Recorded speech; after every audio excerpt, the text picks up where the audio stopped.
Okay. Let me put a little timer here so we can start, but also can track of time.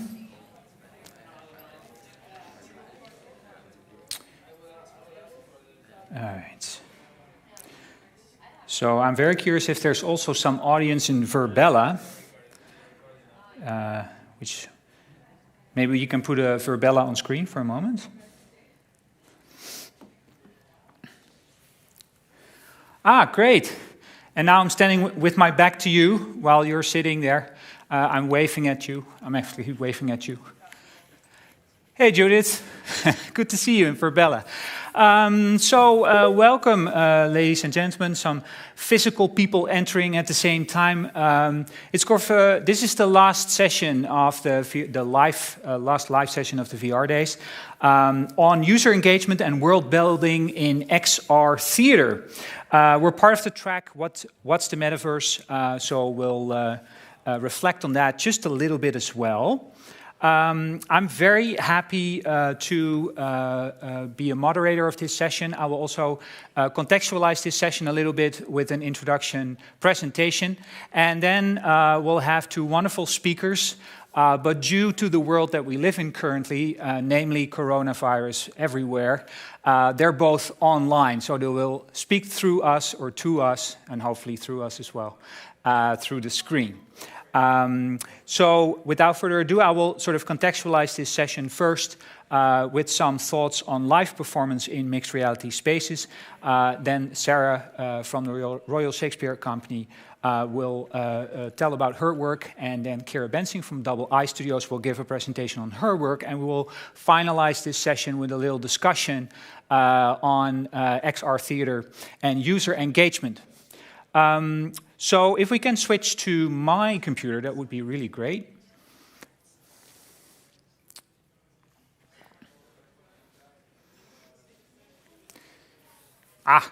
Hey Kara, we can actually see you now, so you can wave at us if you want.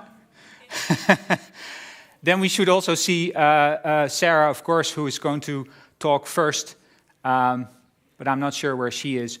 But actually, I would like to see my slides, which is on this laptop here. We're already in a wonderful mixed reality experience here, because we have a Zoom stage with Sarah and Kira in their own rooms. We have the physical theater here at the public library in Amsterdam. And of course, we have the theater space in Verbella, where that is, we don't know, it's in the Metaverse somewhere. And anyway, so let's return to the here and now for a moment. I'd like to say a few things about live performance in mixed reality spaces, which is not that is something new, but just quickly, I call myself a mixed reality designer and a researcher mostly because nobody knows what that means. And that gives me a lot of freedom to actually reinvent all sorts of experiences without being too much stuck to the traditional arts. I call myself also a technical dramaturg, in which I help other artists to actually think about using XR in their artistic endeavors. And I also teach at the HKU University of the Arts Utrecht. And I'm also a student, which I really like, but I will not bore you with that right now. Mixed reality I find a bit more understandable than XR. So for this session only, I'd like to refer back a little bit to the notion on mixed reality. It's basically the merging of real and virtual worlds to produce new environments where physical and digital objects coexist and interact in real time. Now, this is not a scale that says something about devices. I see this as an experiential scale. So it's about the experience of real and virtual. And actually moving back and forth on that scale over time is a possibility. So let's not get too fixed on devices like what Microsoft tries to do, claiming this term and saying that everything they sell is mixed reality. It's really, truly an experience that you can design yourself. I've been asking designers already for a long time to reflect on their making processes using XR technology or mixed reality technologies, but hardly they ever share in conferences like this their mistakes. So I would really like you to, if you're interested as a designer yourself or a developer or a thinker about this, you can download this publication for free because people here actually share their findings. And To my great joy, Sarah and Kira are also so generous to actually share some of their findings from their practice, because this is how we learn and develop. I will give you a 30-second summary of my latest artistic production, and then I will stop talking about my own work. You can put the sound up a bit, please.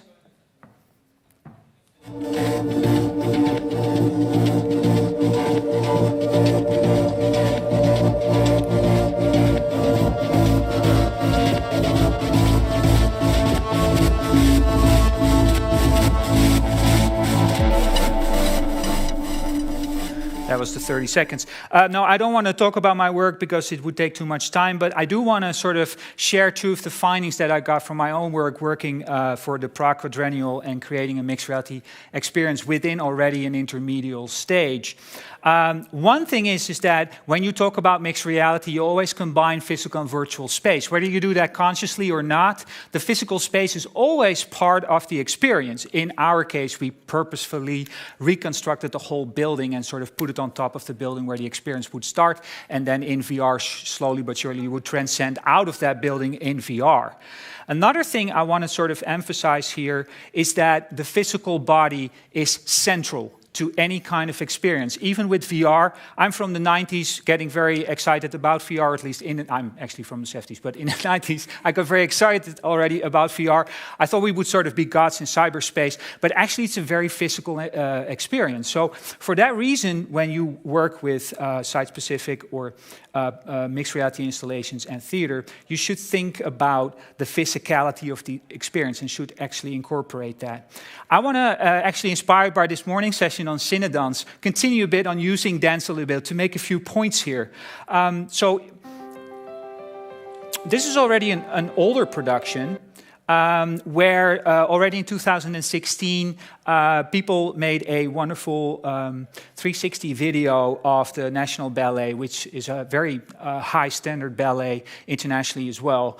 And of course, the interesting thing is when you put a camera on stage, the whole choreography changes because you're not anymore dancing with the sideline towards the audience, but suddenly you have to, the audience is in the smack middle of the performance. So you have to sort of recalibrate everything in terms of how you design this thing. When I saw this, it was promised that you're going to be in the middle of the dance performance.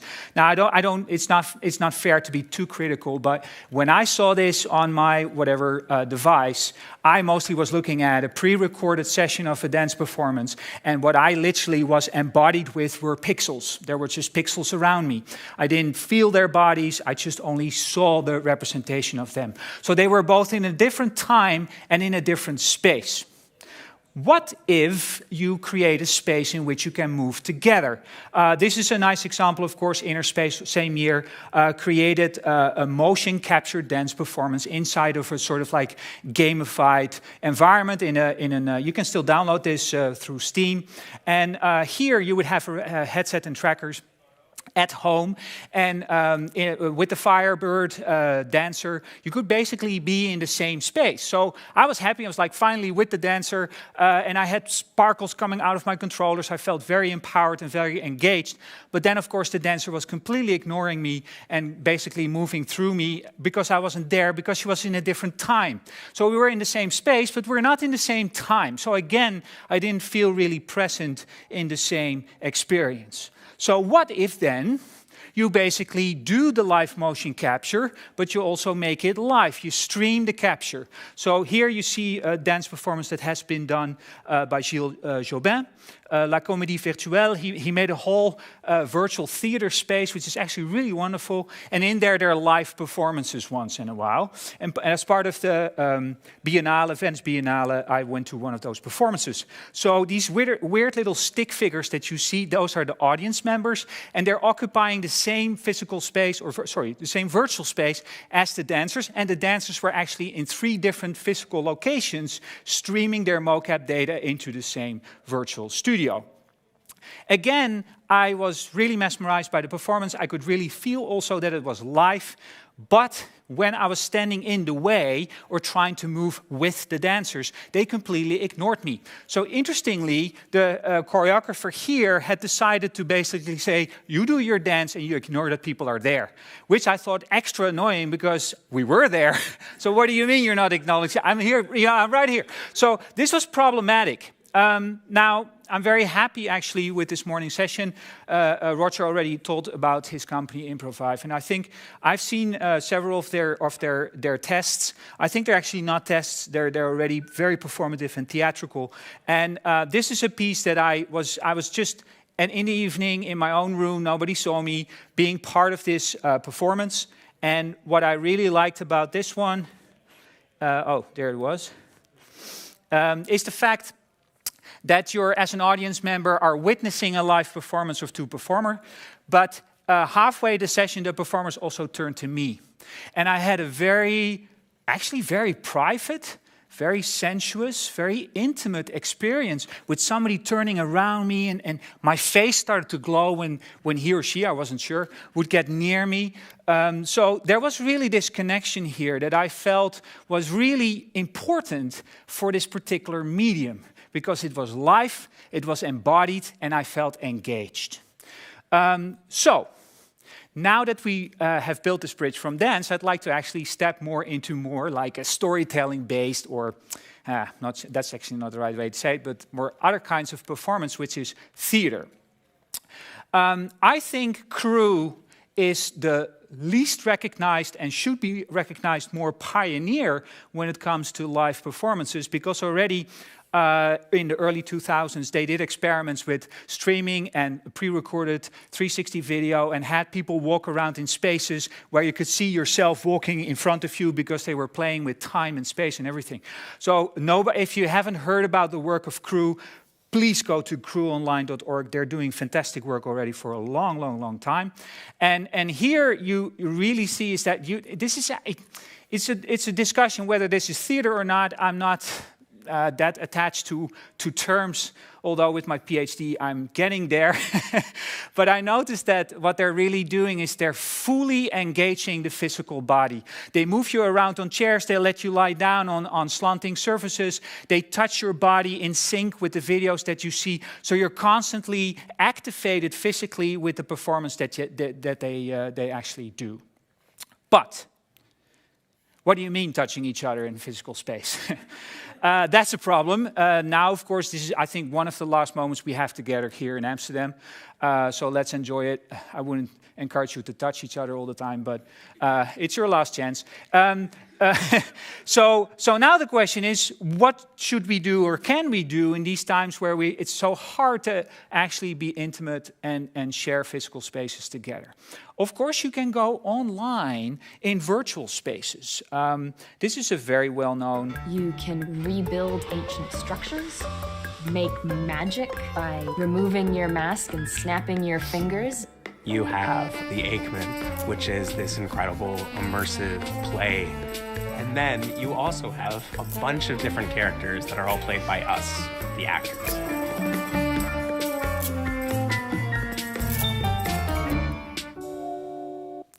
This is the underpercents, and this is very interesting because they're actually Tender Claws is understood as a gaming company. Now, the founders are actually based in theater, but they're sort of pretending to be a game company. And what they basically made was a game or a gaming environment or a virtual online multi-user environment where you could encounter live actors, but you would never know exactly where and when. So there was this great degree of suspense, surprise, and also improvisation involved here, which is not an easy thing to do, because how do you compare writing a script of an overall arc for an experience as opposed to user engagement that become co-creators starting to shift through improvisation, also what happens in the space? So how do you deal with the general narrative if you would have your audience participating, not just witnessing, but really participating, and not just saying, yeah, you can make a choice. No, the choices will matter.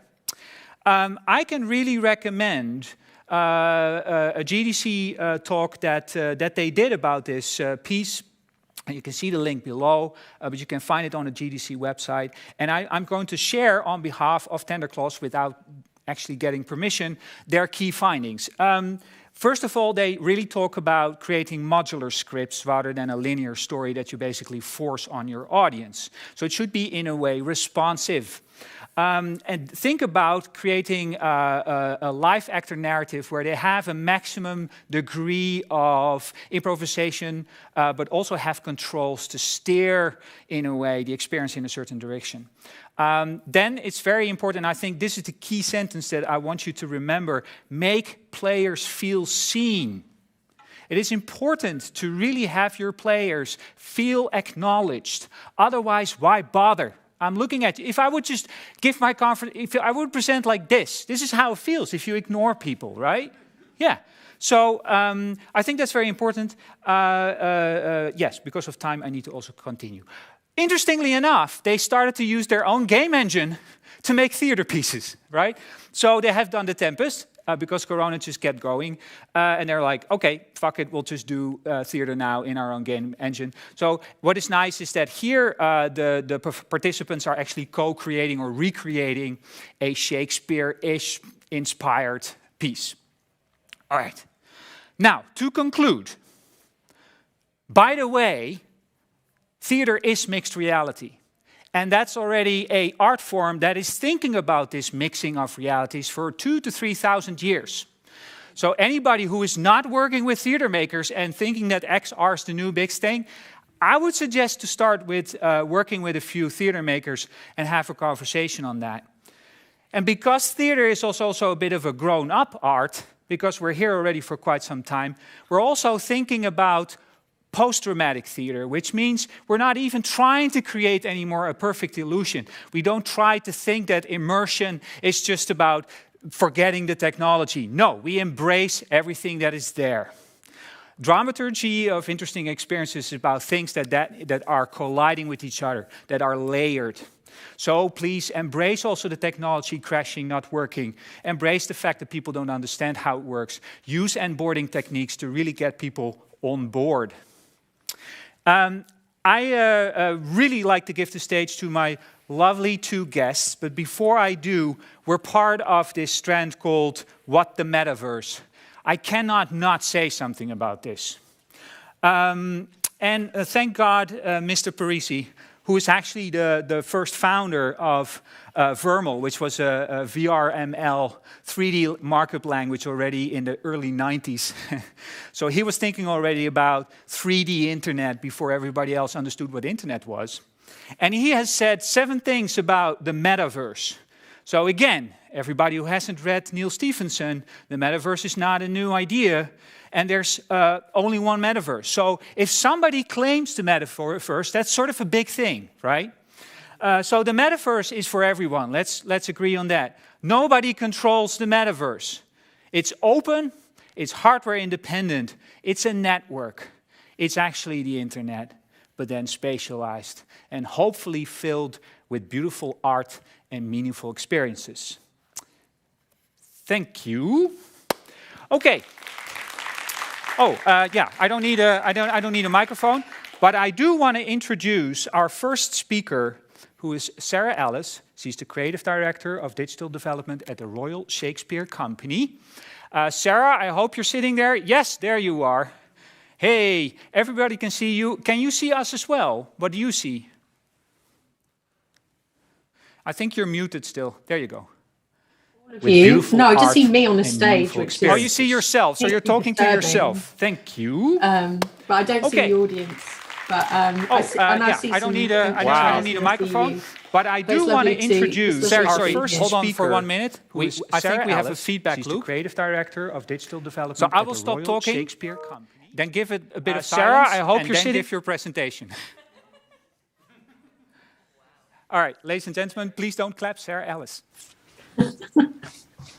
I think you're muted. Hello, still. everyone. It's lovely to be here. I'm sorry I can't see. No, I just see me. Oh, so you're talking to yourself. Thank you. Nah. Sorry, Sarah, if you hear me.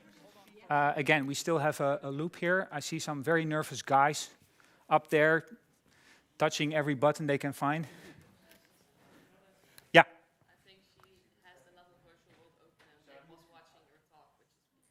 Oh, Sarah, are you still streaming my talk somehow in the background? So it's through your computer? I'll meet you.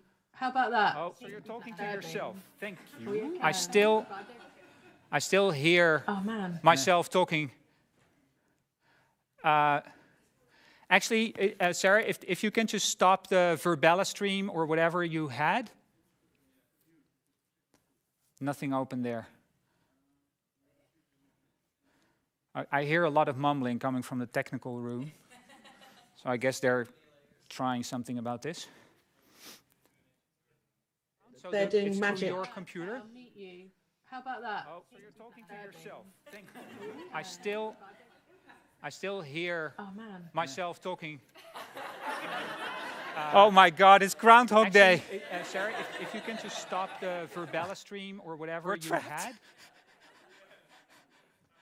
Nothing open there. It's not your fault, Sarah.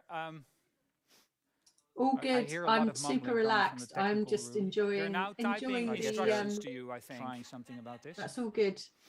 This is actually an interesting performance. They're doing magic. Lost in multi-universe kind of evening. I still turn off. Yes. Myself talking. Oh my God! It's Groundhog Day.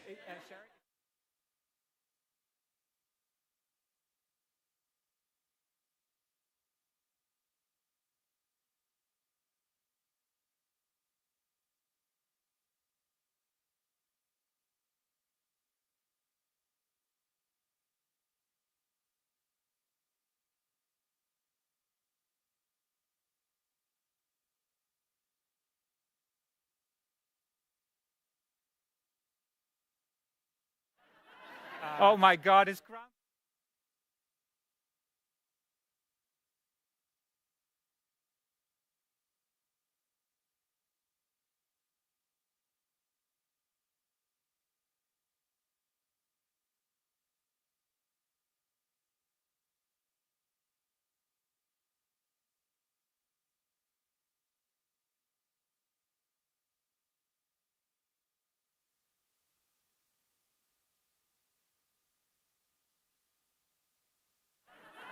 Oh my God.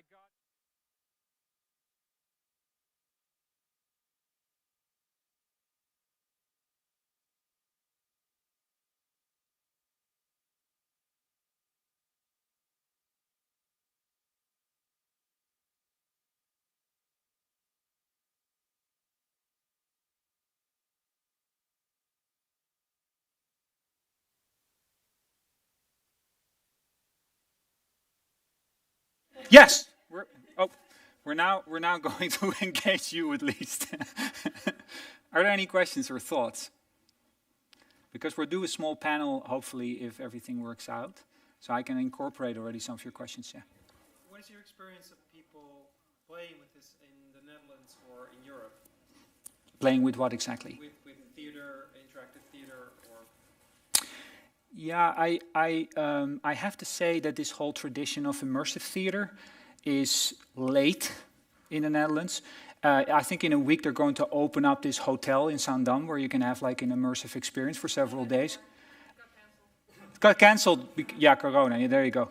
So much for physical gatherings. But anyway, so this tradition of immersive theater, or I mean, we do have participation theater, participatietheater. We do have location-based theater and device theater. I think they're traditions that are addressing a lot of user engagement issues already for a long time. But to really incorporate these technologies is reasonably new for them as well. I know people have also experimented in Second Life already, of course, and things like that. But I think in the Netherlands, it's reasonably new. I see it already longer happening in America and England, for example. I see a lot of smiling. Oh my God, Gera, I'm so sorry. Thank you for being patient.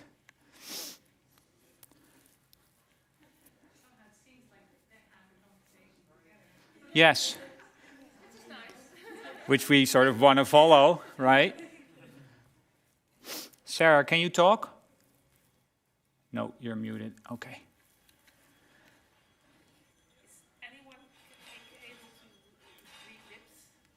Yeah. I will sort of mime the, yeah.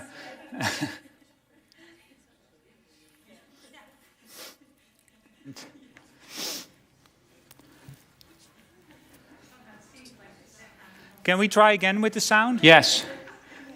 Yeah, we good? Which we sort of want to follow, right? What Sarah, can you talk? What is this? Where does it come from? Is it the stream from Verbella? Is it the YouTube stream?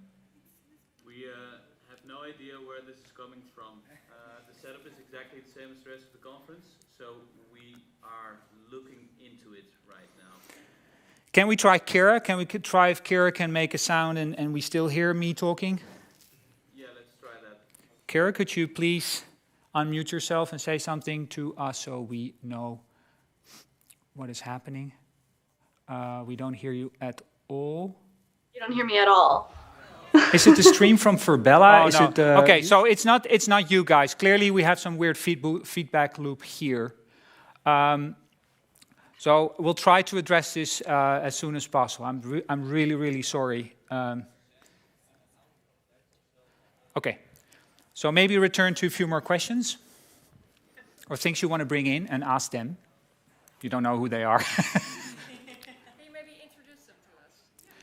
Yeah, but I asked them to do it themselves because I always find it very problematic to read out somebody's LinkedIn profile, right? So I think they know better who they are, which is why I want to give them a stage. But I think what is nice is that to know is that Sarah Ellis is creative director of digital development at the Royal Shakespeare Company.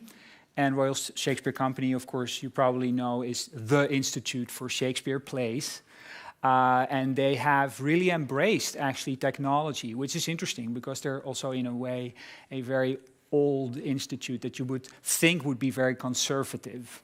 Now, there are some ideas about what kind of theater would be suitable or not, of course. But they really are now embracing and experimenting. And what they recently, they're well known for the 2016 piece, where they used already motion capture and live performance and projection mapping and things like that on stage. But hopefully, if we manage, Sarah will now talk about the project called Dream, which has been produced together with Marshmallow Laser Feast and a whole consortium, actually, of innovators, which became, due to the corona, an online streaming experience, but was actually meant to be an augmented reality, performative, interactive, mixed reality, theatrical thing. But now I'm using my words. And Kira Bensing, she is a theater maker, and she has been working in the USA already for quite some time using social VR platforms to do live and co-located performances. So she started off in high fidelity and did a co-located theater piece in a physical space and then partly online in a fully virtual 3D space. So she would have audiences in different locations having different perspectives, and then also moved on to a recent piece, which you hopefully will talk about, which is called Pandora X, that also won, by the way, a prize at the Venice Biennale Expanded XR program. And she knows a lot about user engagement and how to train your actors and use your actors in these interactions. But they should actually tell this story and not me.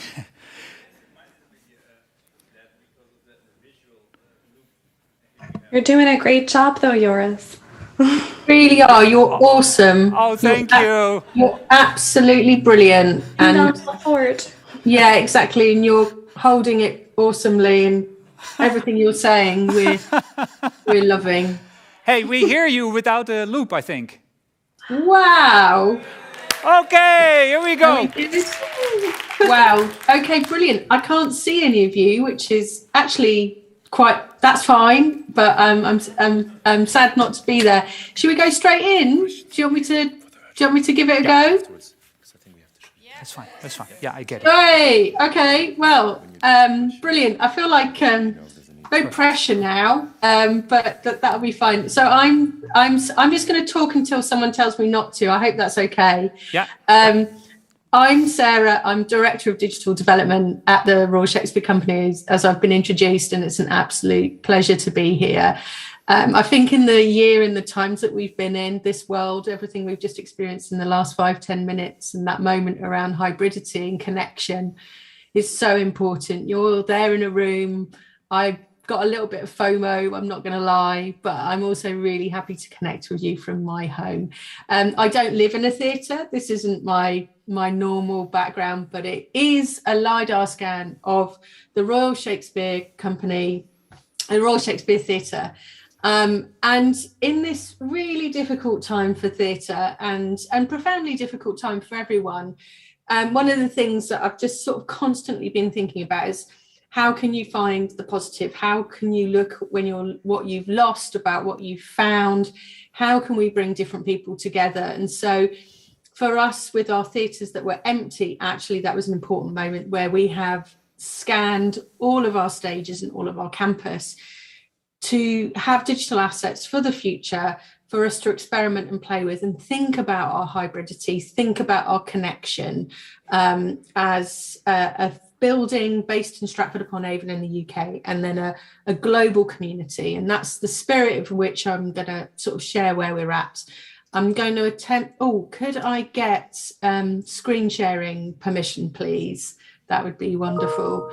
While I wait for that, just want to sort of say that we were going to do this massive in-person event using headsets and real-time projection mapping and game engine technology for audiences in Stratford-upon-Avon, and that just wasn't possible. The pandemic hit and we had to stop production, and real things like making sure freelancers get paid, making sure people feel safe, making sure people are mentally okay were the things that were what we were dealing with, and we're still dealing with that to a certain extent. So it's in that spirit that I'm sort of sharing with you today. I'd really like those screen sharing permissions. That would be delightful if Guys, you can do that. Could you put screen sharing to her, please? That would be great. So those are the spirits of which we've been working, and through that, I think actually what's happened is we've innovated more than we ever have done. We've thought more carefully more than we ever have done. We thought about our audiences more than we ever have done. And now I'm host. That's amazing. I have the power. Well improvised. So, exactly. I have the power. So I'm going to share some slides now and hook you right in. I'm just going to go right into another amazing UK cultural icon, David Bowie, who said tomorrow belongs to those who see it coming. And it's in that spirit in which I think all our work at the RSC, particularly around digital development, has happened. I work with Shakespeare. I also work with his contemporaries, and I also work with new writers. And, our writer in residence is over 400 years old. And when we think about the future, actually, we're thinking about the past, the present, and the future. And we stand on the shoulders of giants. We are people that theatre practitioners have always innovated with the tools and technologies that they have had. They have always thought about how a story can be performed with a live audience. These are the principles and the promise of theatre, which are so crucial to us as we look at the new tools and technologies that are available to us that can take the theatre making toolkit forward. And so it's in that spirit that we've worked, but also there's something around in Shakespeare's time that those stories happened because of globalization, because people from other parts of the world came in and shared what they learned. And that was documented through artists like Shakespeare. It was documented through his contemporaries. And I think when we look at the world now, how we look at who we work with that doesn't look like us, doesn't sound like us, doesn't have the skills that we currently have, that can really shift our thinking. So all of our digital development work has been in partnership and collaboration. Joris spoke about it before, but in 2016, that was quite a seminal year for us. It was the 400th anniversary of Shakespeare's death. And for the first time ever, we used motion capture technology with real-time game engine technology and projected a live digital avatar on stage, puppeteered by Mark Quarterly, Ariel, performing in real time with live actors on a stage like this. And so in my head, theatre always works in virtual reality. This is virtual reality. And so virtual reality lends itself to the new technologies that are coming out. But this is our home, and this is a home that is where before the pandemic and as we emerge out of this pandemic, 1,000 people come together every night and have a shared experience. And there are rituals within that experience that we cultivate. We don't know we do them, but we do them. And then when they're pointed out to us, we work out how we do them. So when you're buying your ticket, when you're putting your coat behind the cloakroom, when you are buying that very, very warm glass of dry white wine and a packet of peanuts, when you're going to meet your friend, these are all rituals that take you into this space. When you sit down together, when the lights go out, when the tannoy tells you to turn your mobile phone off, these are rituals for you to experience that. And that what we're finding in the digital space is how do we think and occupy and use those rituals for us to think about togetherness and think about shared space together. We're re-architecting that, but there's so much we can think about in terms of what we know already and how those rituals have changed over centuries, and how actually the social aspect 400 years ago of going to the theatre was much more about doing business, very immersed, very interactive. And that's a really brilliant space to think about as we hold on to what we might think is new, but actually is adaptation. So speaking of adaptation, back in, March this year, which feels like cat years, feels like such a long time ago, but actually such a short time ago, we were due to do a performance before the pandemic called Dream, and it was a consortium called Audience of the Future, and we brought together a consortium of brilliant artistic creative organizations, researchers and technology companies to explore the future of live performance using real-time technology. And the pandemic hit. And we were in production, but the only thing we had was the orchestral performing recording from the Philharmonia that was recorded the week before. That's all we had. And we had to completely rebuild the performance, not looking at in-person audiences, but looking at audiences in their homes in a pandemic, in lockdown. We had to rethink completely how we would use these immersive technologies. So the first thing we did was do an audience, call out for audience to find out where audiences were at. And 3 things compellingly came back to us. Audiences were craving togetherness. They were craving liveness, but there is a huge digital inequity, particularly in people's homes. So the wonderful work that happens in our world is not yet accessible to a broad range of people. And so it's really important to put work out there that pulls those people into this world, makes them think that they can make in this world, makes them think that they can participate, and makes them think of themselves as audiences. So in this angle of it, we had to really compromise what the immersion was for an audience and the layers of interactivity. But the purpose of the funding was to reach many mainstream audiences, if you know what I mean, and bring them back into this world of what was possible. And also at this point of huge inequity and difficulty, make sure that that experience was really inclusive, really welcomes people into the experience, and also bring in new audiences for us. So our pivot was based on those key principles. And so that defined how the creative got set up, and how we weren't going to be using headsets in this particular instance, but our desire was very much to do that.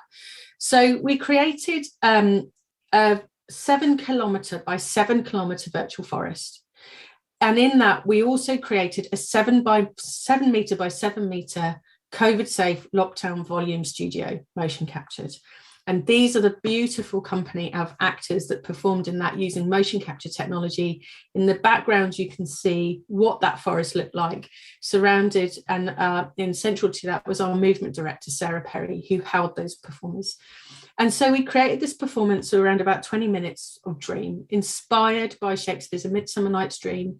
It wasn't the full play. We were testing about not just adapting a 3-hour play into a virtual space, but to look at, what's the timeframes were, what the experiences were like. And so we only worked with the spirit world of the play, and that's part of the play where the world is in flux. And we really thought that was an important beat for us to go, the world is in flux. We're going to take the character of Puck and we have to help Puck find their way through the forest and make it till daybreak. And we felt that resonated with the entire how the world was experiencing lockdown right now. And it's, again, in the spirit of that, we were thinking about our audiences and what would emotionally connect with them. So we had this character Puck, and Puck is made of stone, but is lit up by fireflies. And those fireflies are interactive. And we tested with that interactivity. And what those fireflies were asked to do, and audience members were asked through their mouse or their tablet, is to throw fireflies into this virtual forest in real time to light Puck's way in the forest. And that was the level of interactivity we were looking at. We also had a passive experience, so you could just sit back and relax and watch it. There is a huge disconnect between younger and older audiences around that, and we learned huge amounts around an appetite of a young audience absolutely loving interactivity and agency, and then an older audience wanting undisturbed and uninterrupted experience, and thinking about how we can move those together. This is Lauren, and Lauren plays Mustard Seed, and her performance was all about her face and playing the Mustard Seed, who was the entire mycelial network of the forest, and how that came together, and also all the time thinking about their performance styles and how they were performing. This is Puck being held in the cobweb of the performance. And again, really physical performance here, looking at how their physical performances are happening in the space, but how it's seen in the digital captured version can be very different. And those nuances of what we are experimenting around live performances, how this work translates into a digital performance rather than the performance in this space is very different from a practitioner point of view. So as we had, I'm just flicking around now because I'm conscious of time and I don't want to take up Kira's time, but as we also had, we were making a show, we were also had to make our stage, and we also had to find our audiences in lockdown and in this situation. So we made this beautiful site which just onboarded you into the experience. And I said at the beginning, it was all about the rituals that we need around live performance that we take for granted in our live conventional traditional spaces, and how we adopt and apply that and test that in these online spaces. These online spaces are creative spaces, they are social spaces, and we can place work that has meaning and disruption, and to think about all of those platforms now that are available to us that we can be with our audiences. So we created this website, and it gave you just an insight into what you would expect around Dream, tested your technology to see if your technology worked, and if it didn't, you'd always have the passive experience to enjoy. We tested the commercialization of it. And we also just gave you a sense of we weren't performing this show at 7 o'clock every night. We were having different scheduled moments across the run. We had a 2 a.m. performance to hit West Coast US, for example, so that we were looking at how this performance landed wherever you were geographically around the world. So the audience experience timeline allowed us to think about how we connected with our audiences and how we wanted them to feel as close to us as possible. And at the end, we always had a Q&A in a bar where you could sit and experience and talk to the actors and have questions. And again, we were just trying to find those different forms of connection and play and what we wanted to do. Because we were looking at a collaboration, it allowed us to reach a lot wider range of audiences than we ordinarily would. This wasn't typical work for the RSC. This wasn't a typical collaboration, and it didn't work with the people that we'd worked with before. All of these things are significant when we're looking at finding new audiences. often we talk about new audiences, and what we mean is we want to do the same thing and reach different people. But this was about doing something different in order to reach new audiences. So the collaboration with Manchester International Festival, the Philharmonia Orchestra, ourselves, and Marshmallow Laser Feast allowed that to happen. And the conditions for that to happen, everyone had to come at the top of their game and then listen to each other on all how they made it and how they were coming across. And one of the biggest challenges was bringing together lots of different disciplines in order to make this work. But the audience response was probably the most crucial bit for us, and the most delightful and unexpected, because it wasn't the most cutting edge technology that got people really, really excited. It was the really simple stuff. And one of those things was there's a little ticker at the bottom of the screen, and it told you how many audience members were with you at the time. And that's what got shared, because that's what mattered to people. It mattered to them that they were seeing something together with many people, and they shared the fact that they were one person out of 5,000 people that were together, and that all of the lobby that we made and the online onboarding that we did before the performance really mattered to allow those people to have the best experience possible. Often we forget that when we're looking at online work. We'll send a link or we'll do that, but it's that care of that audience coming into that space.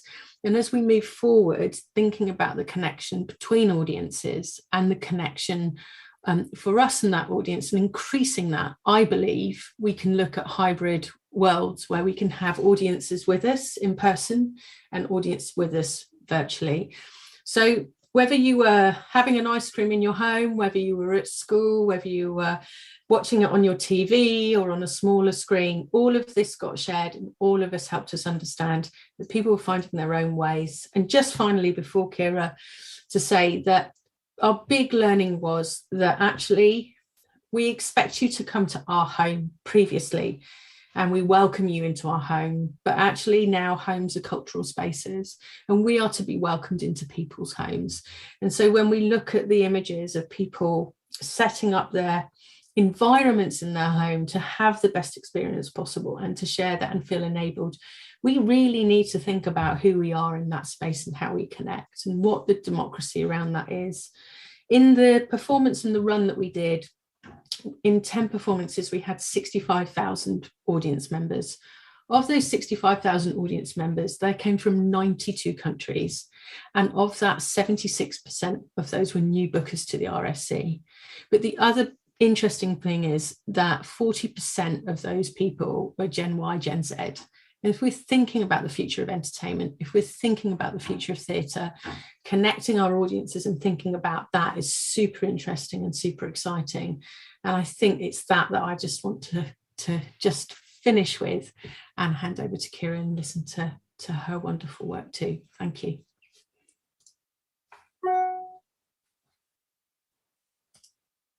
And I have no idea what's going on in the real world right now.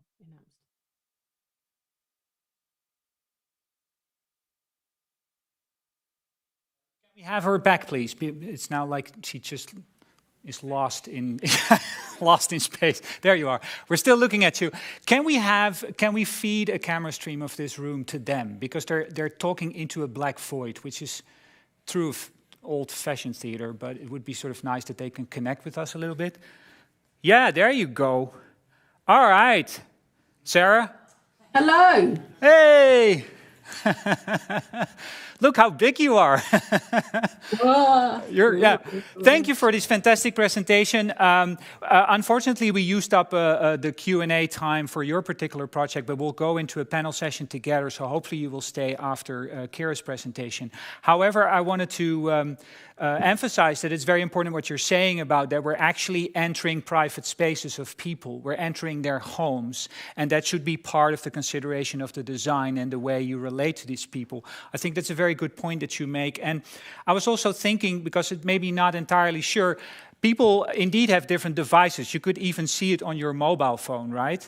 So I was curious, what was the type of interactivity that was possible with this streaming online real-time 3D engine Firefly thing?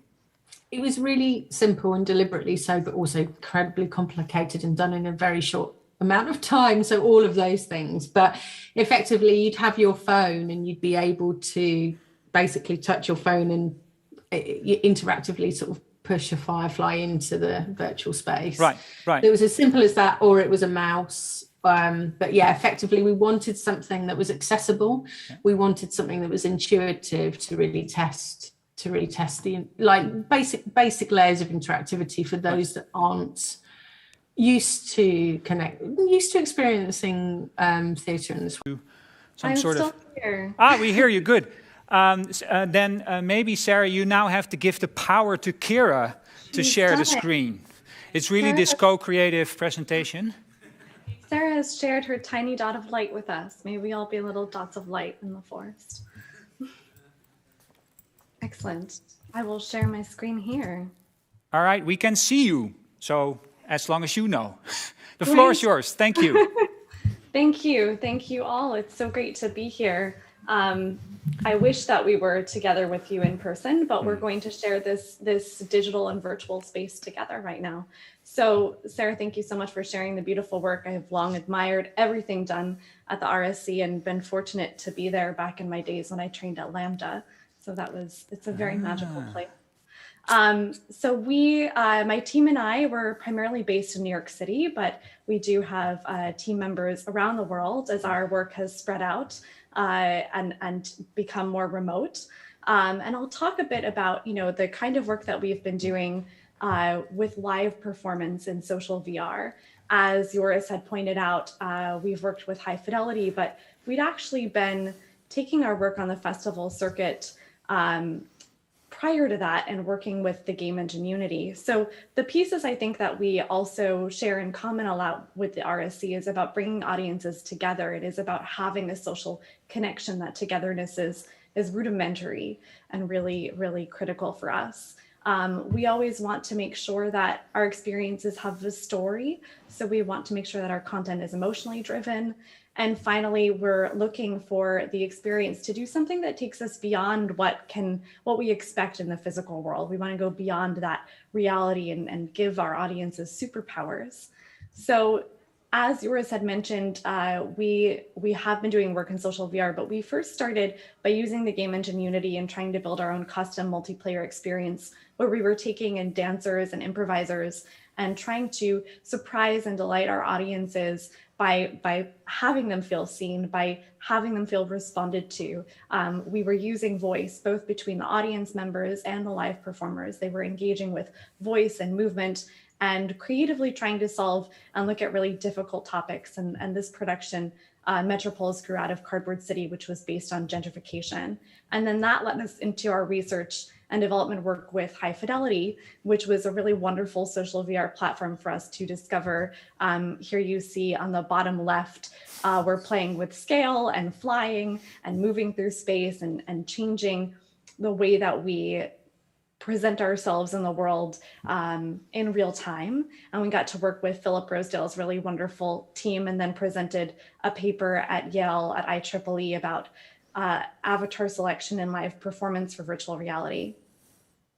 But one of the things that we found that was really challenging for us was that we were seeing a lack of diversity in the avatars. And so I think for many of us that work in this space, if we don't see what we really hope to find in the world, then we must build it. So we began on this production of Love Seat and wanted to bring, again, an audience together, socially connect them in social VR. But this was also this hybrid performance where we were using a location and presenting this work in front of a live physical audience, and then simultaneously also presenting the same performance to an avatar-based audience around the world that was joining us through social VR.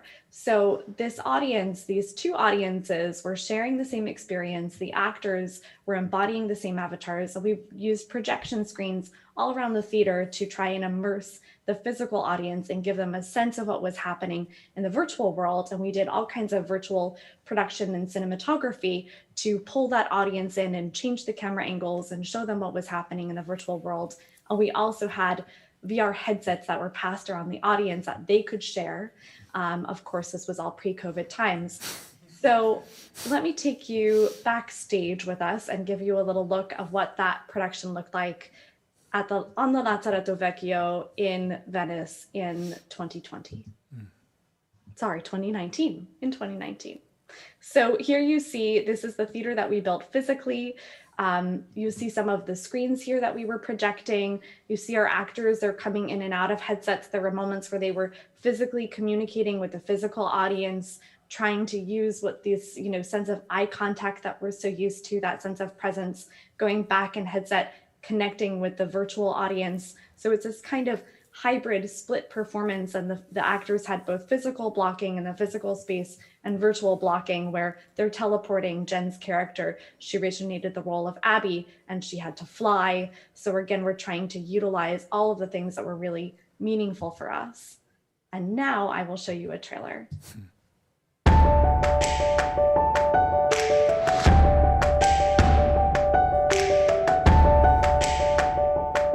Never met anyone like you, perfect partner. Like an electric blanket plugged into the sun.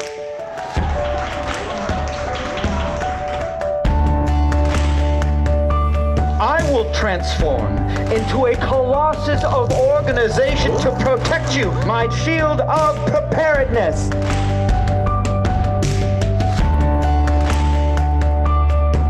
Let's fly. Fly the perfect partner over a portal to another dimension? Are you nuts?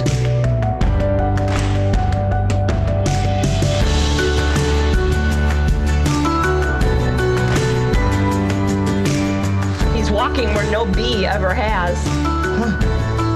But he landed anyway. The fresh chance to pair an ordinary someone with the perfect partner.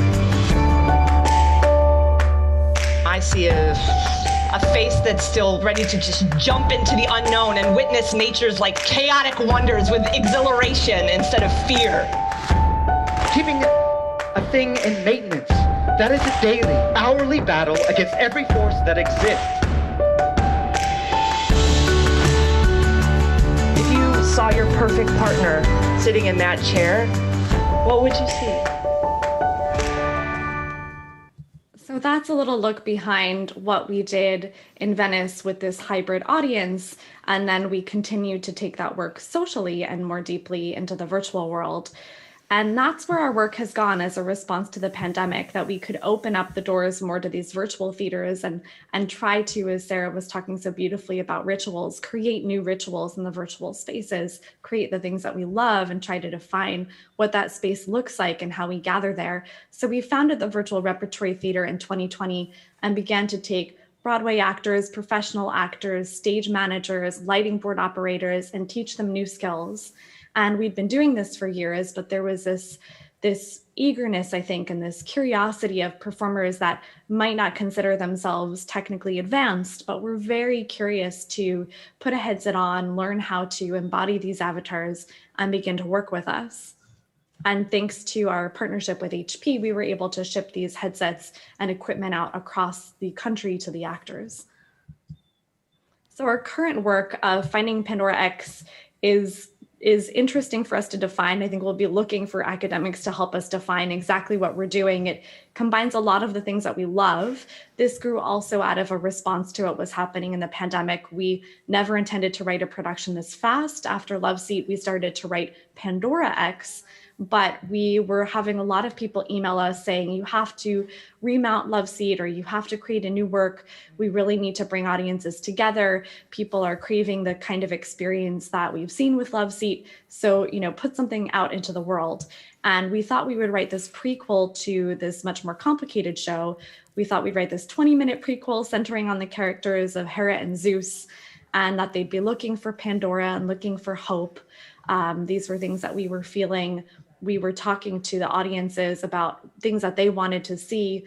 And this production grew incredibly fast. We developed this show in about 8 weeks and built these worlds of Mount Olympus and took things that we wanted to do on a much longer timeline, like a branching narrative and escape rooms, and embedded all of these things in the same production and created this pretty quickly. So here are some of our principles, as Joris was talking about, how do we design these worlds what are the kinds of things that we're looking at? And these are some principles that we found in our work over the years, always defining the player's role in a virtual and XR experience.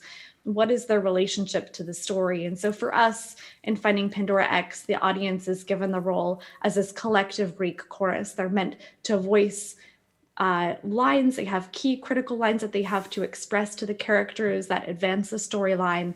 They are wearing these Greek chorus avatars, so they have a clear identity of who they are and how they've traveled through time. They can look down and see their hands and understand their body, and basically we're giving them this costume. There's a lot of interactivity in the production. There are narrative objects that they engage with throughout. There are puzzles that they have to solve. They have to work collaboratively. These are principles that are important to us at Double I. It's about participation. It's about being larger than yourself, not just relying on your sense of self as an individual, but looking to your community to try and solve bigger problems and rising above that together. Agency is a really key piece for us. We have found that we like to invite people to explore the environment with us. And I think I have just moved my screen for a second, so I will fix that.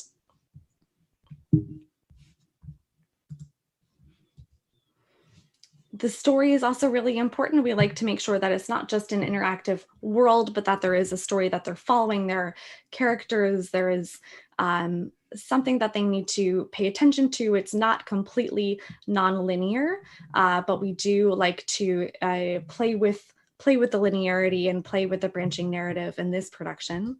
And then these other principles that we keep talking a lot about that have been part of our work, but we've identified are even more crucial as we're making virtual work. That sense of embodiment, that both our audience and our actors are embodying these avatars. We all have a sense of our own bodies in the virtual world because we're using our hands, we're moving through the space spatially. And that of course enables us to also feel the presence of the actors that are with us because of the relationship that they change as they come and approach us and engage with us in scenes. We invite the audience in times to engage with them, to improvise. We open up the space in different moments in the story for them to get closer to our actors so they can feel that liveness, they can feel the authenticity of what the actors are bringing in the moment in each scene.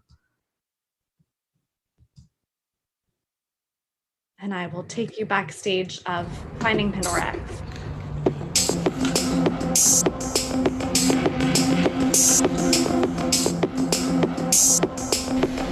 So, what do you say?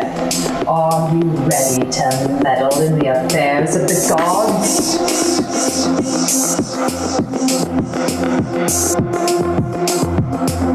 Now remember, Zeus is a little temperamental. We must approach with caution.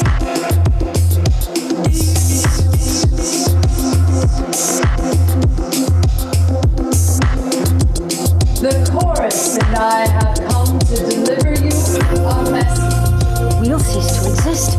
Mount Olympus will cease to exist.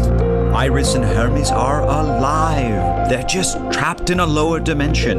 Then we must find them and bring them back. See if you can locate the Pandora that's just died. Who's ready for a trip to the underworld?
see there, the audience is incredibly active. They're really on their feet. They're moving through the experience. And so we've designed the experience to reach these different tiers of engagement. We've always been doing this in our work, trying to reach people that want to be more active and in the middle of the story, and those that want to lean back and take the story in.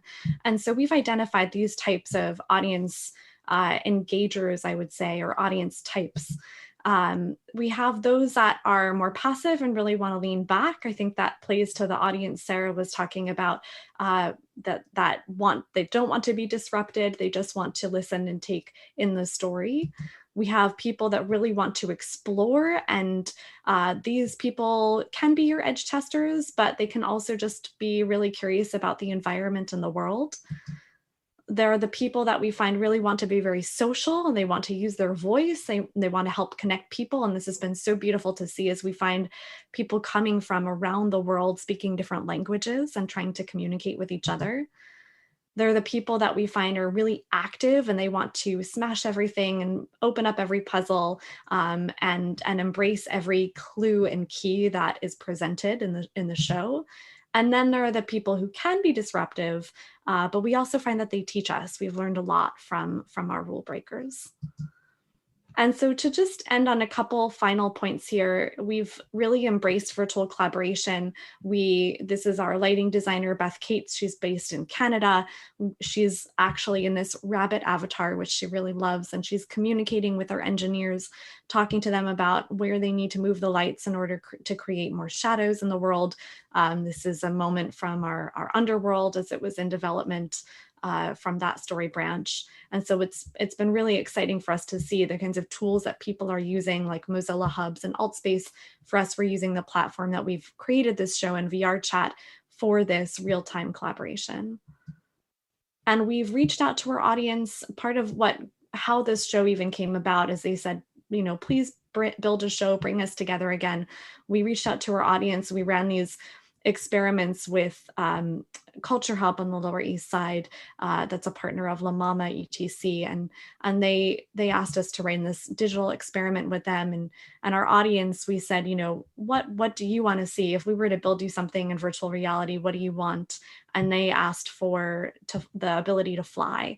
So we built this flying mechanic, which is very embodied. You're really using your arms to fly, and we teach this to the audience at the end of the show. And we have opened our production. We have 2 shows left this year. We're finding that our audience is growing. It's incredibly international. We love to see how many people are coming to us from Europe and Asia, and people that have all different experiences and backgrounds that are coming together to participate in the show and solve puzzles together. It's been incredibly beautiful to see that audience growing. And finally, if you would like to reach out to us, here are some ways to contact us. Thank you so much, Joris. We will pass the floor back to you.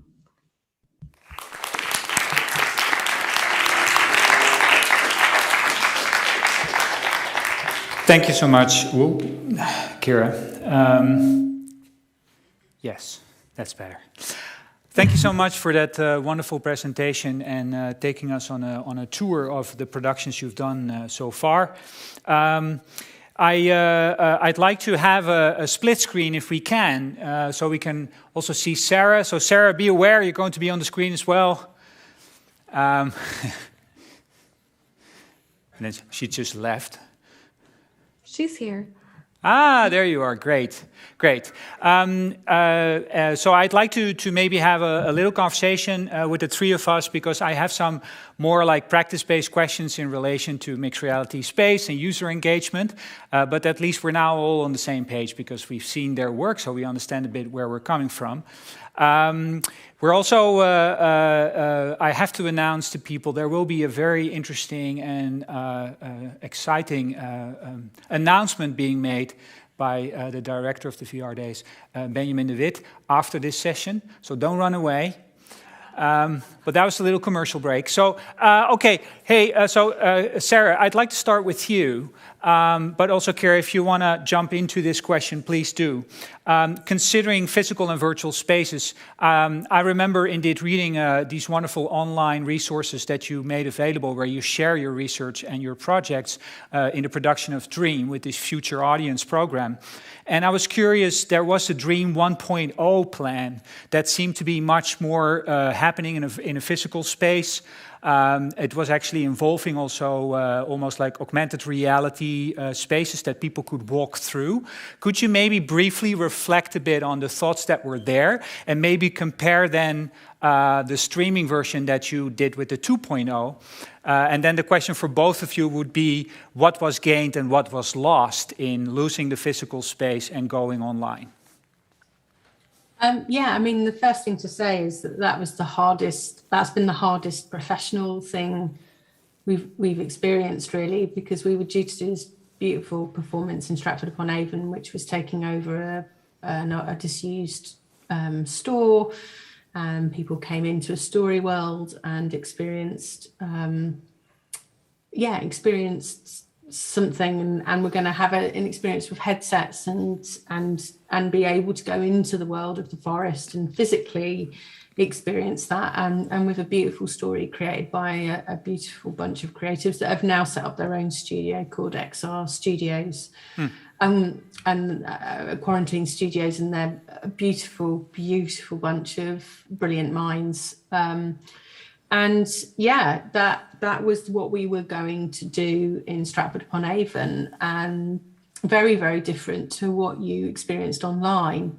And it kind of needed to be, because that story we just couldn't make happen. And you can't always transfer a story or, you know, what you're going to make into a different platform. You have to start again and think about how you're going to architect it for the stage in the world that you're building. So they're very different pieces, and they're of very different times. One is of a time before a pandemic, and one is now post. And, you know, you have to grieve that time. And I mean that very sincerely. That was a really painful part of the process. And then what came through it was what was needed to be shared at that moment. And I should imagine when we come back together in our hybrids worlds, the work will feel and behave very differently.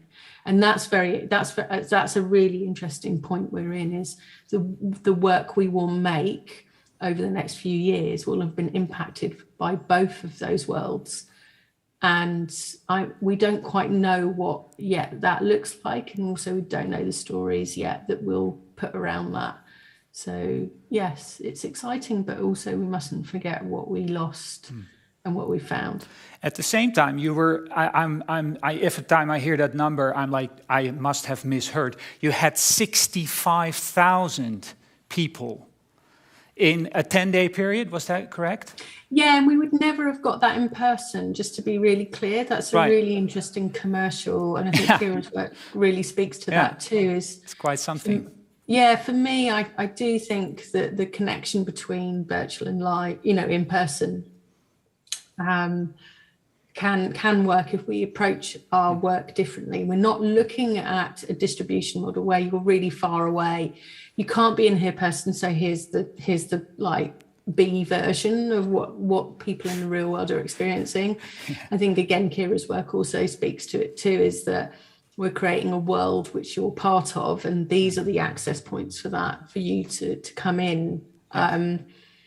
And so that's for me, what do you do with that 65,000 people plus the people that you can hold in person as well? I'm happy that you mentioned that when Corona is, I don't know, it will not disappear, but at least we're allowed to reintroduce physical spaces as part of these audience experiences, because Punch Drunk was part of the consortium, who of course are very well known for Sleep No More, like these spaces where you wander through.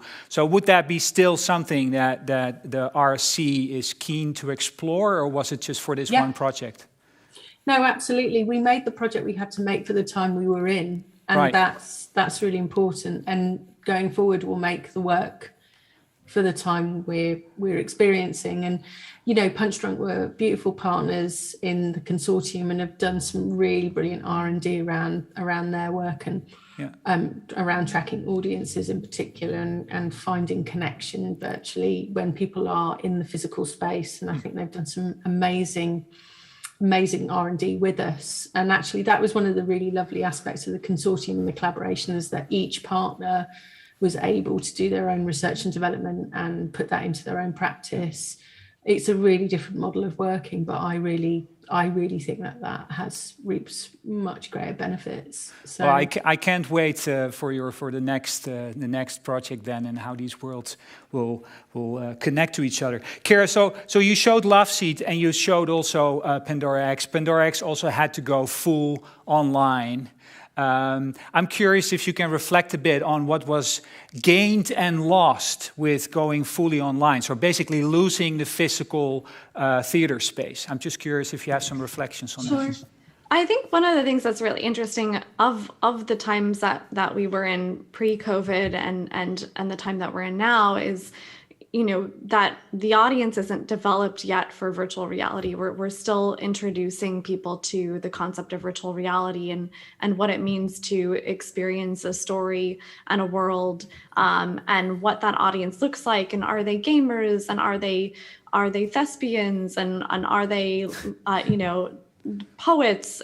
What is this audience? How do they come to us? How do they find us? And what I really loved about being in the hybrid space and putting headsets in the world and using projection screens was that there were abilities for people to access. If they wanted to dive in and put the headset on, there was an option for that. If they didn't want to touch the headset, there was an option for that. If they wanted to look at multiple screens, they could have different perspectives. If they wanted to concentrate on one screen or the actor right in front of them, they could look just there. We're kind of opening up the appetite and what's possible. But once we had to go completely virtual, now we're only able to speak to the audience that has a headset. And then how do we reach people that don't primarily have headsets or don't consider themselves technically advanced and early adopters? So it was very interesting for us during the high point of the pandemic to find ways to reach that audience and actually find that people that were attending film festivals were purchasing headsets in order to experience the social aspect of the film festival. Wow. We met people during South by Southwest who purchased headsets and told us that they planned to return them right after the festival concluded. And then after they came to see our experience, they said, oh no, we need to keep this now. This is really meaningful. We get it. This is what virtual reality is. This is what's possible. And I think that's exciting because those people would not have been included in our audience naturally. They found us through other reasons and because of the goal of having social connection and togetherness. And I think that now we can see that our audience is incredibly diverse and incredibly wide and incredibly global. And those are things that were harder to taste and experience before. Yeah, I feel we're just beginning with this conversation, but because of time, we have to rush through the topics a little bit. So let's talk a little bit about the user engagement. I think, Kira, it's really wonderful that you already typified 5 types of users. And I think also it's interesting to know that not everybody necessarily wants to do all the time something or be in the front spotlight performing for others. There seems to be these different levels of participation for different kind of audience members. Like Sarah, you were saying also, most people also just want to watch. I'm curious, when you're writing or designing your experiences, how do you incorporate these different levels and these different types? I'm curious if you have been, undoubtedly you've been thinking about this, but how you incorporate that in the design of your experience. Sure. We make a lot of user journey maps along the way. We have been building our productions on incredibly tight timelines. Love Seat was built in under 6 weeks, including, coordination of travel for a group of 10 people to build the theater on the Lazzaretto Vecchio. So these are pretty short timelines, but finding Pandora X, we had a little bit more time and we built that show in 8 weeks. And we are looking at those user journeys. And then we updated the show between our Venice premiere and our South by Southwest US premiere. And part of that was to find ways to make things more active for the people that were looking to more deeply engage and looking for the interaction, but also enable the space for those that wanted to hang back. There is a certain level of interactivity in our shows that is for a higher immersion, I would say. No matter what, you do have to teleport and use locomotion to keep up with the action and follow the actors. You can't be fully passive. And we are looking into other productions of our work where we would enable for even more passivity and more lean back approach, because there are people that just want to observe. They don't want to be inside the middle of the action. So I think that will also continue to develop a lower tier of interaction and more built for observation, but also still challenge the people that really want to be in the middle of the action and confronting the characters and solving the puzzles.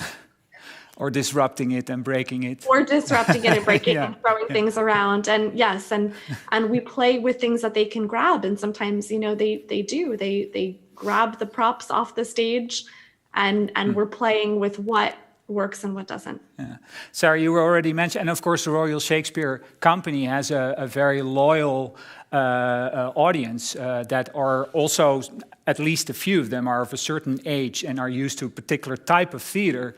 I'm very curious how you, because you were mentioning like new generations stepping in these new kind of experiences, but do you feel you could make experiences that are for all age groups somehow accessible or interesting, and if so, how?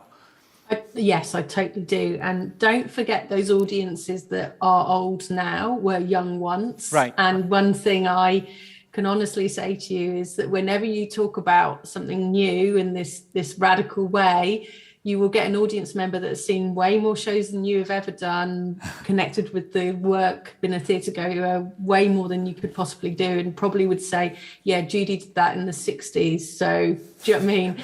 Like, my point being is that we look at age as something traditional. And again, if you look at the connection, it's if it speaks truth, if it is bold and ambitious, if it is authentic to what it says it is, most audiences will go with that, if you know what I mean. And then it's a matter of taste. And I think it's making sure that we don't polarize our audiences, which is really important. So finding, like, giving audiences different options to experience the work is something quite new, because usually in theatre you are presented with a performance, and that's the performance, and that's how you experience it. Yeah.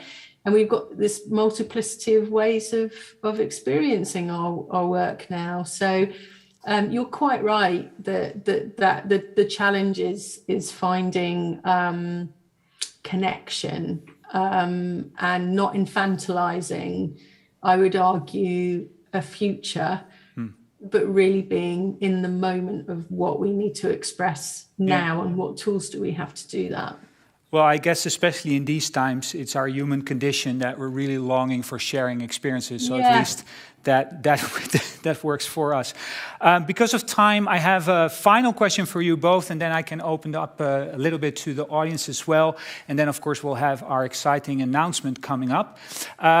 If you can both briefly, to whatever specific extent you like, tell us what's the future of XR theater? Just a simple question.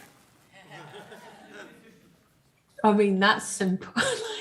That's a bit. Do you want to go, Kira, or do you want... Sure. Well, I think we're going to keep experimenting to figure that out. You know, I do think that we don't have a clearly defined path yet. It's the technology is evolving, the hardware is evolving, computer graphics are evolving. I mean, all of these things are getting better, so they're tools, and we have to keep working out the storytelling.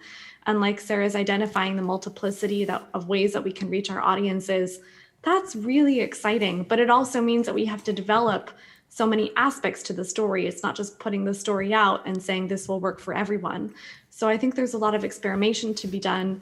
I would say that I do think it's social. The future is social. And I think we're going to see a lot with augmented reality in the next year to 2 years. That is my prediction. I think we'll just see a lot of that. My team will be more deeply in the virtual and the VR world right now for the foreseeable future. But I do think we'll see from other theater makers a lot of AR.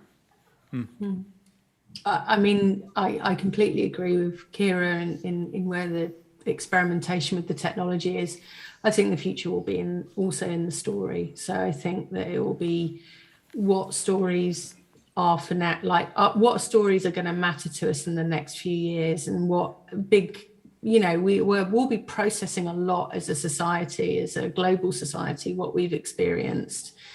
And in that, these tools and technologies will help us share those stories. And I think it will be the connection between the two. And I'm really excited by whose stories we might have the privilege of working with.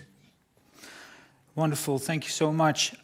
We have time for one question, so it better be a very good one. No pressure. Who dares? Anybody likes to ask a question? No, any question is fine. I'm asking the virtual also. Verbella group is, oh, I see a hand there. Yes, who are you? Mirna, hi. Hi Mirna. What's your question? I was wondering to both of you how you do the introduction of this world, because you touched upon it briefly in your talk. But what do you show the audience, or do you give them some kind of interaction when they come in, or what is it that really gets them into that world that you want them to be in?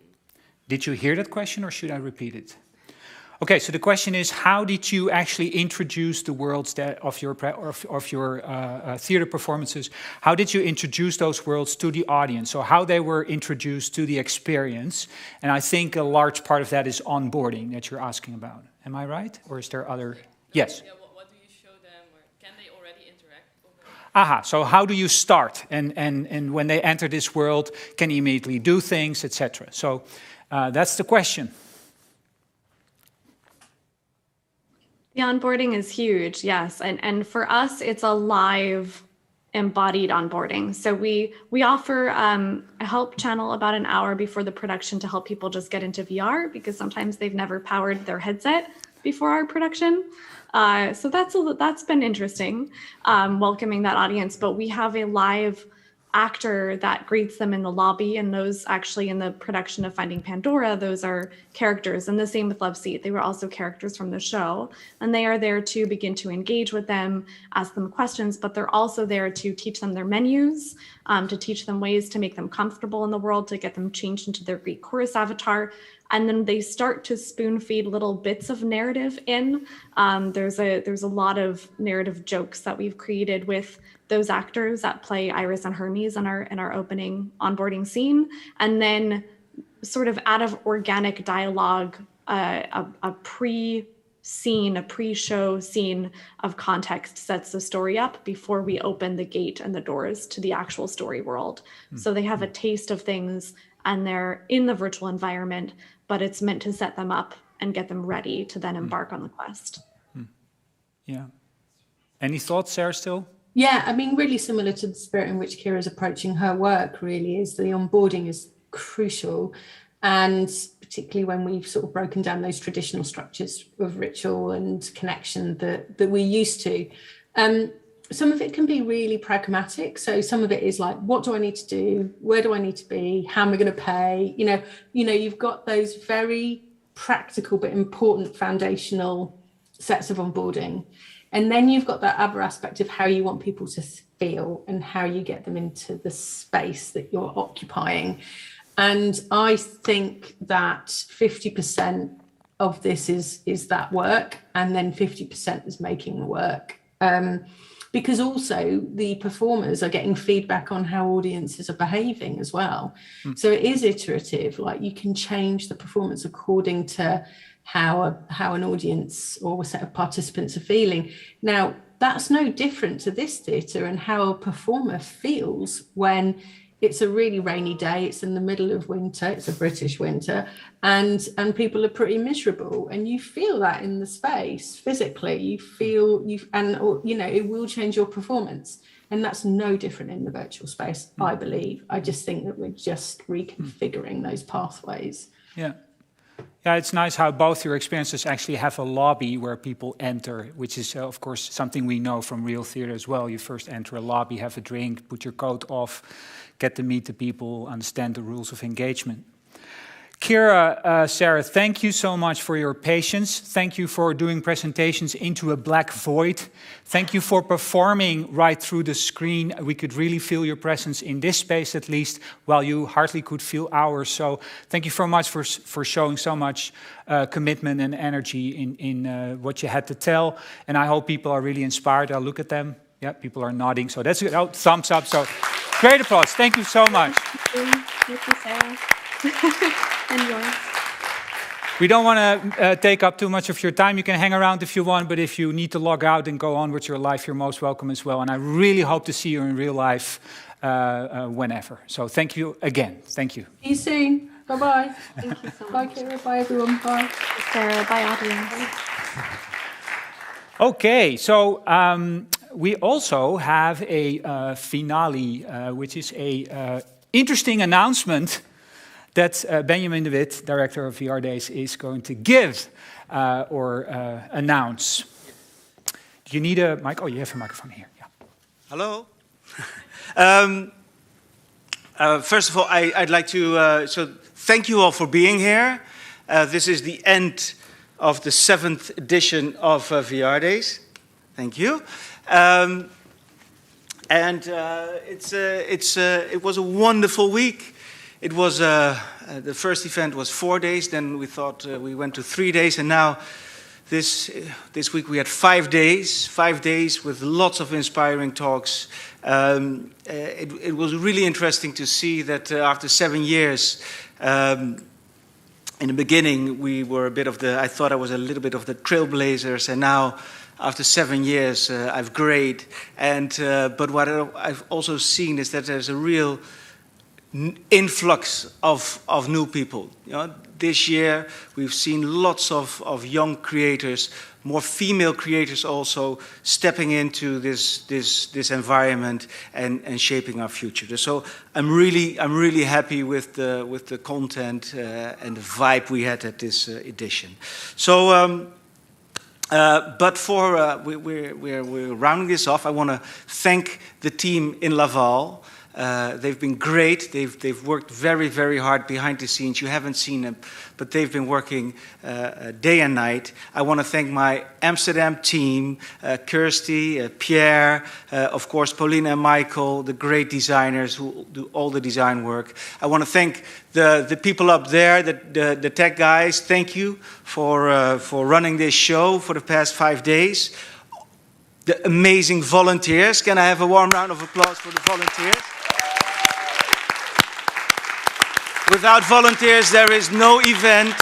I want to thank the speakers and the artists, like Mila and Sami from Oxytocina Machina, the moderators.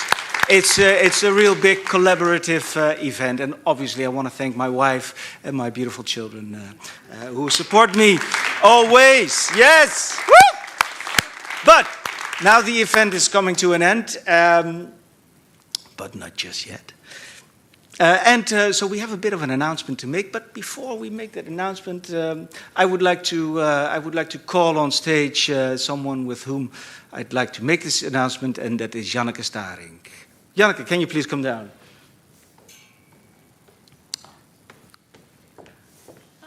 Hi.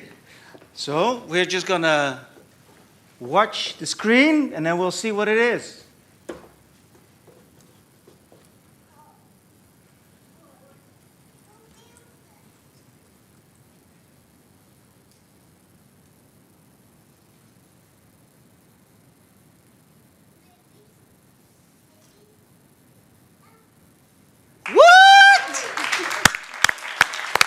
Yes, we're announcing that from next year onwards, we're going to take the event to Rotterdam, to the Doelen.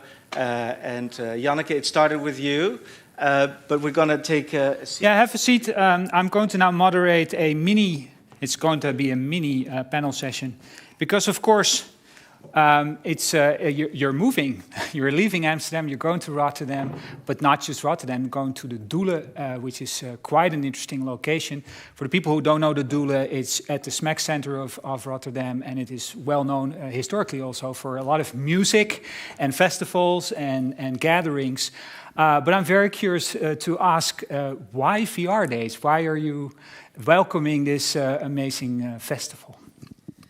Yeah, well, you experienced it the past few days here, and I've been here a couple of years already. We met, I think, way before the pandemic. Yes. We're cooperating already when I was a director of the International Film Festival in Rotterdam, and was very interested in the event back then. And well, I thought it would fit so nicely and so greatly in Rotterdam, and I just asked politely. Yes. So we met, I think, in 2017 when Janneke was still at the International Film Festival of Rotterdam. So and we were just starting a market to connect the talent with the funds. And Film Festival Rotterdam have been doing that for years, and Janneke asked us if we could collaborate on that, and for us it was really wonderful to learn from such a great event and to have that connection. And that was that, and then Janneke left the Film Festival of Rotterdam, and we still collaborated with them until March this year. Then the phone rang and Janneke called. And so a couple of things. It was, first of all, it was very refreshing and fantastic that someone calls you and says, "Hey, I like what you're doing." Yeah, it's a good start. Yeah, that's a great start, because for the whole of the year we're working hard in making this dream happen, and so it's nice to be noticed. And when the first collaboration started with the Film Festival of Rotterdam, it was Janneke who said, and that actually that stayed with me all those years, I only want to do something if the energy is right. Yeah. And when Janneke approached me with this energy, that clicked, and I thought, yes, and that's for me, that's the main reason. The energy is right. Someone wants to do something, and when you want to do something, that's when you can really do something. And Benjamin, I mean, you've been scaling down because of Corona now for 2 years, which is like, for everybody, of course, very frustrating. There's very little room, literally, to meet and to see all sorts of different experiences. The Doelen is quite a... How many square meters are we talking about here? Around 30,000. There you go. So I'm curious, are you ready to sort of scale up again, considering the... Of course! Are you all coming? Yes. They're all coming, and I'm going to bring 10 friends. Yeah, so next year, you're really going to, for a full... Let's be smart. Almost. Yeah, let's be smart. Let's not take one more weight than you can. Of course. But we're going. They have a great team there. We have a great team. There's a great team here, and the city of Rotterdam, the energy there. I think that Rotterdam vibe is great. Yeah, the city will definitely support it, and Rotterdam partners as well, and a lot of big companies really would love to see you all come. So I feel that with the collaborative energy, we will really kickstart the next 7 years, I would say. Yes, definitely. Lovely. So a new relationship starting. Yes. Good. So well. All right. Thank you so much for announcing. We look forward to coming, and then hopefully people from other countries will come again, and we can all meet together in the wonderful Doelen Rotterdam. Yes, we hope so as well. Thank you so much, and we look forward to seeing you all and to seeing you and your great team. Yes. Thanks for collaborating. All right, thank you so much. We have 20 more minutes being allowed to be a group. After that, you're just visiting the library, I would say. But that's just me. No, we can still go outside if you want to continue the conversation. I would love to talk to you. If not, please be healthy and on your way. But thanks for visiting.